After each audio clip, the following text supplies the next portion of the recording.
Iniciamos con el bautismo para purificación. En Levítico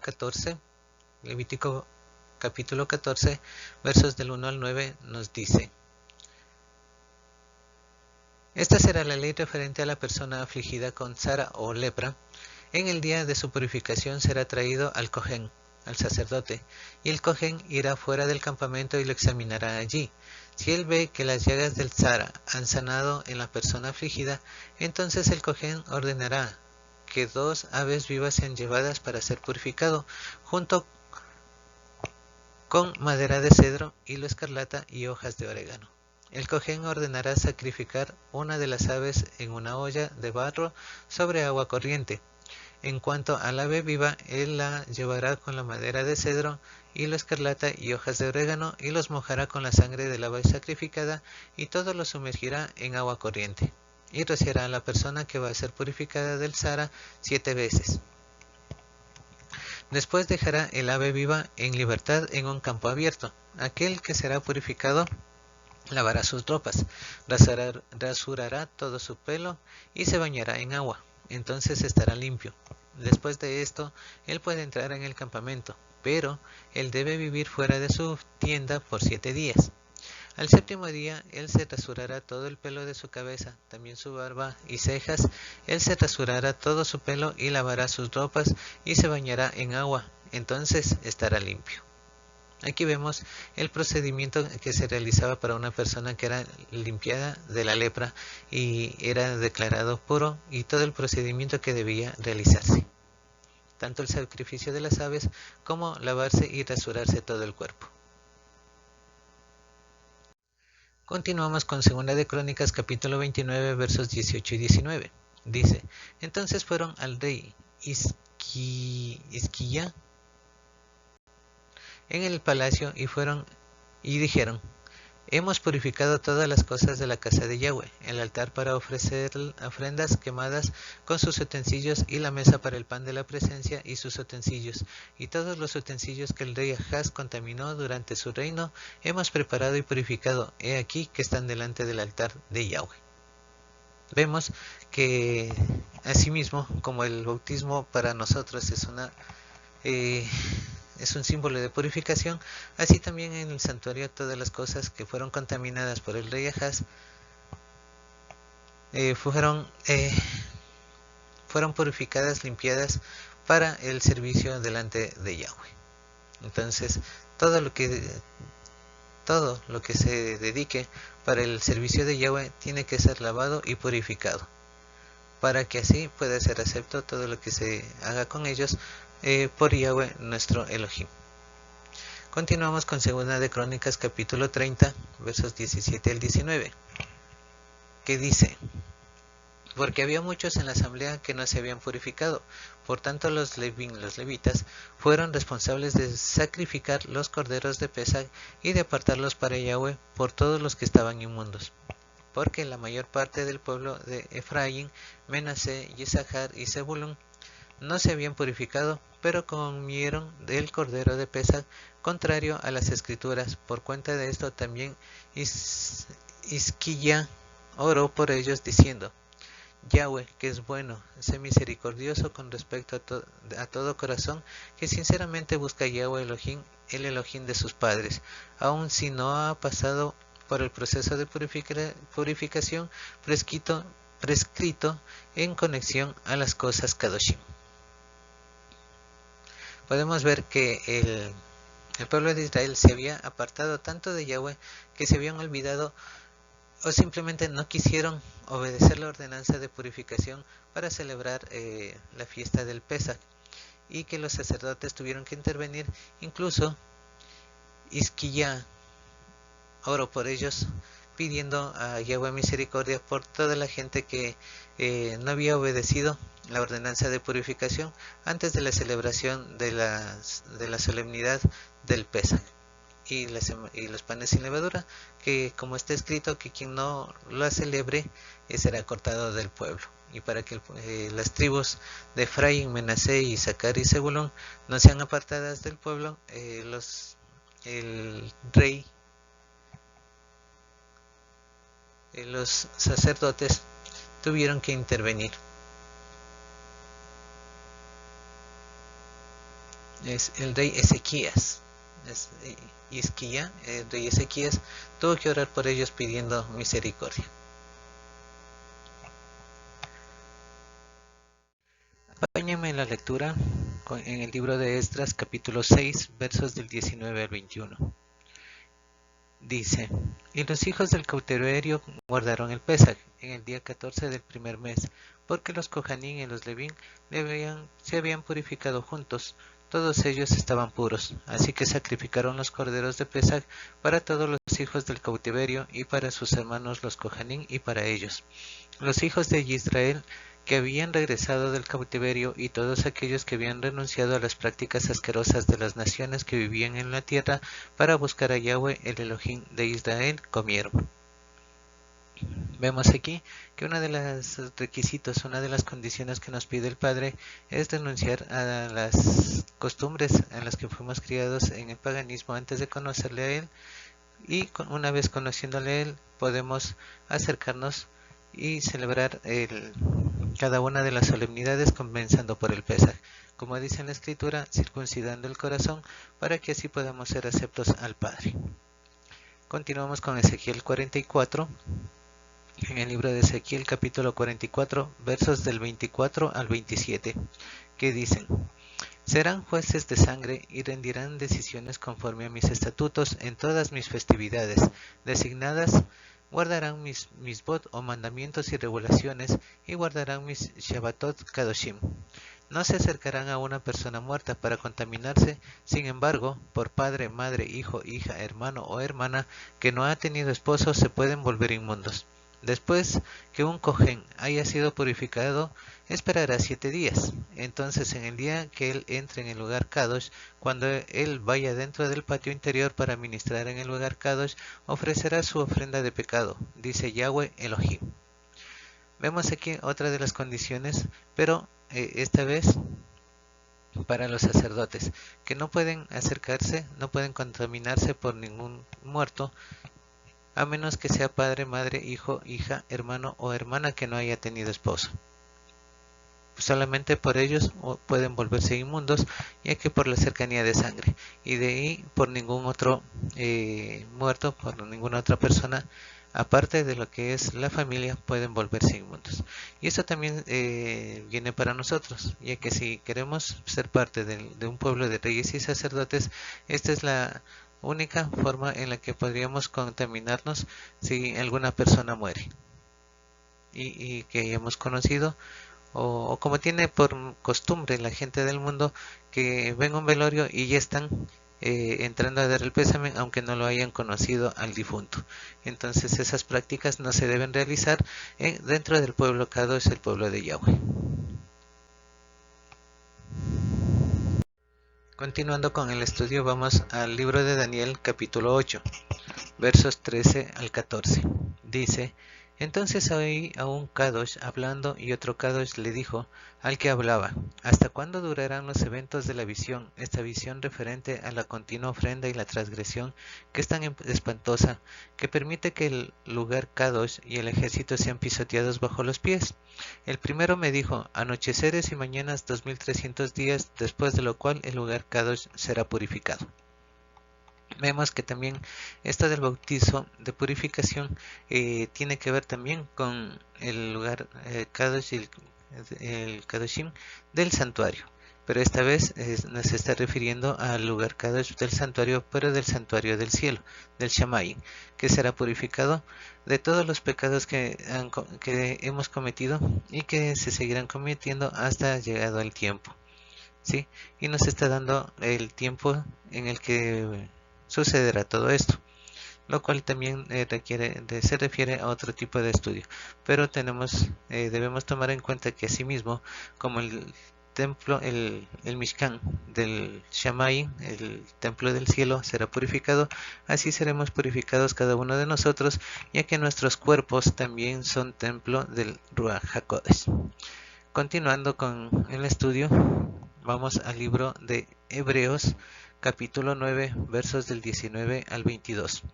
Dice: Después que Moshe proclamó todos los mandamientos de la Torá a todo el pueblo, tomó la sangre de los becerros con un poco de agua y usó lana escarlata e hisopo para rociar el rollo y también al pueblo.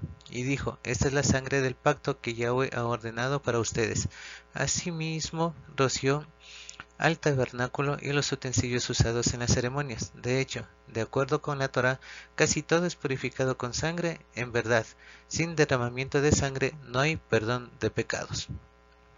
Entonces aquí nos está explicando la forma en que vamos a ser purificados por medio de la inmersión, igual como lo hizo Yeshua HaMashiach, ya que dice que participamos de su muerte y participamos también de la resurrección con él.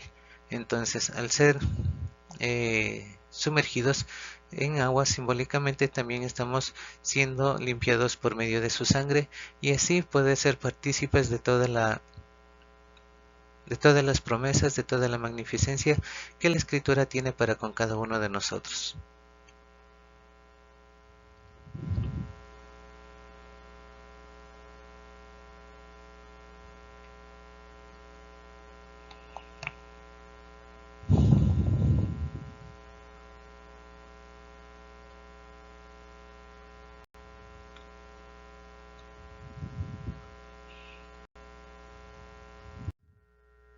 Ahora vamos a leer en Primera de Pedro capítulo 1, versos del 22 al 25, que nos dice: Ahora que se han purificado a ustedes mismos por obedecer a la verdad, por cuanto tienen un sincero amor por sus hermanos, ámense el uno al otro profundamente con todo su corazón. Ustedes han nacido de nuevo, de lo alto, no de una semilla que se corrompe, sino de la incorruptible, por medio de la palabra viviente de Yahweh que permanece para siempre. Porque toda carne es como hierba, toda su gloria es como flor silvestre. La hierba se marchita y la flor se desprende, mas la palabra de Yahweh permanece para siempre. Además, esta palabra es las buenas noticias que han sido proclamadas para ustedes. Entonces aquí, como estábamos leyendo, estudiando al principio, vemos, nos está hablando acerca del viejo Adán y el nuevo Adán. El primer Adán que nació del polvo y el nuevo Adán que nace de simiente incorruptible y no de una semilla que se corrompe, dice aquí. Entonces vemos como la promesa de Yahweh para los que nos hemos purificado por obedecer a la verdad, por obedecer a su palabra, por cuanto tenemos un sincero amor por nuestros hermanos, amémonos los unos a los otros profundamente con todo nuestro corazón. Entonces, el haber llegado a este punto de conocer la verdad y obedecerla, entonces somos acreedores a renacer, a nacer de nuevo de una semilla incorruptible por medio de la palabra viviente de Yahweh que permanece para siempre. Y en su palabra nos está ordenando que hagamos la inmersión, que nos sumerjamos en agua. Y estas son las buenas nuevas o las buenas noticias que han sido proclamadas para cada uno de nosotros conforme a la promesa de Yahweh y a su voluntad. Segundo punto, el bautismo para arrepentimiento. Leamos en el libro de Lucas capítulo 24 versos del 45 al 49. Dice, entonces les abrió la mente para que pudieran entender el Tanaj, o sea, el Antiguo Testamento o el Antiguo Pacto, diciéndoles, aquí está lo que dice, el Mashiach tiene que sufrir y ser levantado de entre los muertos en el tercer día, y arrepentimiento en su nombre, que lleva perdón de pecados, tiene que ser proclamado a la gente de todas las naciones, empezando con Jerusalén. Ustedes son testigos de estas cosas. Ahora estoy enviando sobre ustedes lo que mi Padre prometió, así que quédense en la ciudad hasta que hayan sido investidos con el poder de lo alto. Ya, entonces aquí vemos, ¿no? Que se les abrió la mente para que pudieran entender el Tanaj y se dieran cuenta de todo lo que tenía que sufrir el Mashiach. Entonces, estamos hablando de después de la resurrección y que el Mashiach les estuvo explicando nuevamente todo lo que les había dicho desde antes, todo lo que tenía que sufrir el Mashiach, que tenía que morir y que tenía que ser levantado de los muertos en el tercer día. Y que gracias a eso, todos los que le obedecen y por medio del arrepentimiento en su nombre, que lleva perdón de pecados, podríamos adquirir la resurrección y la vida eterna por su promesa. y por la obediencia que cada uno de los seres humanos que conozcan su palabra y la pongan en práctica pueden adquirir, ya que asimismo les dice a los apóstoles: ustedes son testigos de estas cosas. Ahora estoy enviando sobre ustedes lo que mi Padre prometió. Así que quédense en la ciudad hasta que hayan sido investidos con el poder de lo alto. ¿Qué les está diciendo aquí? Él les había dicho que tiene que venir un consolador. El consolador es el Ruach HaKodesh. Entonces, al cumplirse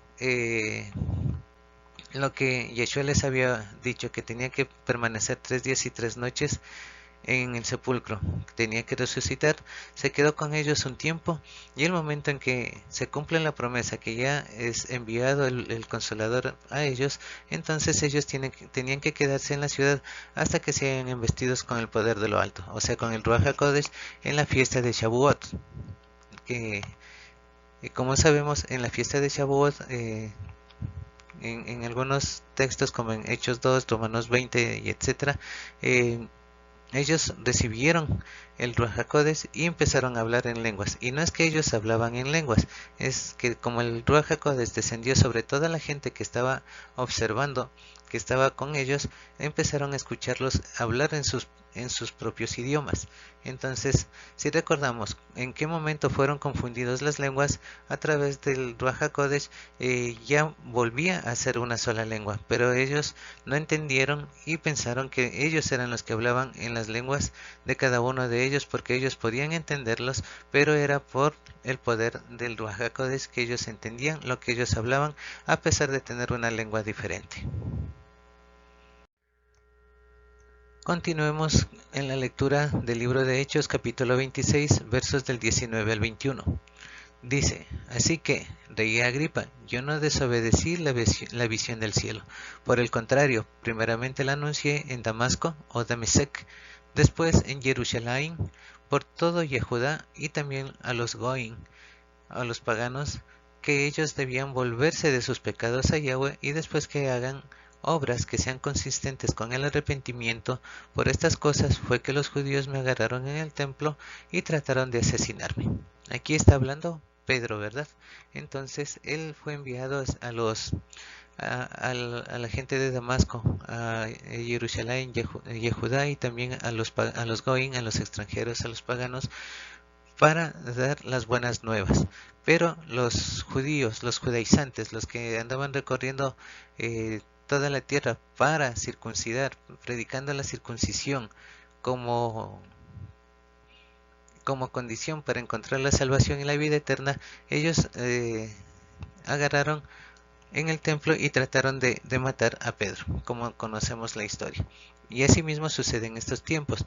Todos los que conocemos la verdad estamos proclamando que no es necesario circuncidarse, que no es necesario pertenecer a una institución cristiana, no es necesario pertenecer a una de esas organizaciones para hallar la salvación, que la escritura es una y es para todos, y todos podemos coger el libro, podemos leerlo, podemos poner en práctica lo que en él dice, conforme a la voluntad del Padre. Y asimismo dice que si alguien no entiende lo que está leyendo, que pida sabiduría al Padre de lo alto, y él se la dará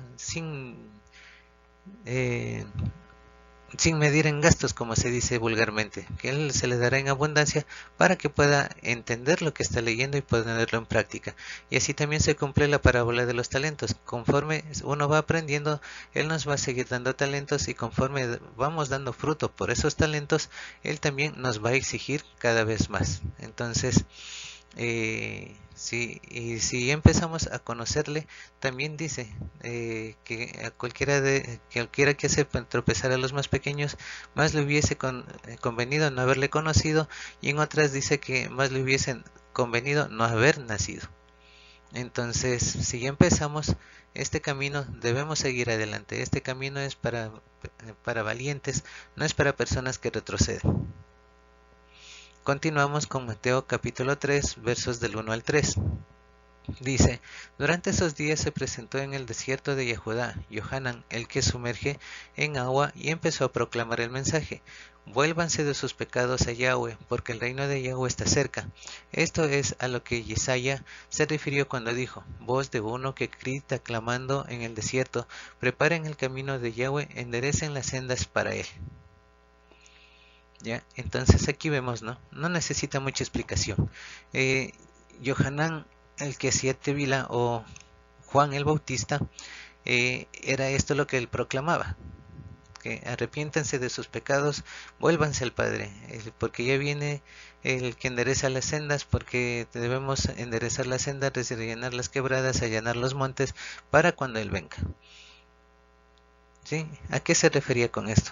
Que el pueblo de Israel se había olvidado y estaba desobedeciendo la Torá, no la cumplían como esta enseña, sino que estaban contaminados con las costumbres y tradiciones de los fariseos, saduceos, que torcían la escritura. Y Yeshua muchas veces les reprendió por eso, de que violentaban el mandamiento por causa de la tradición.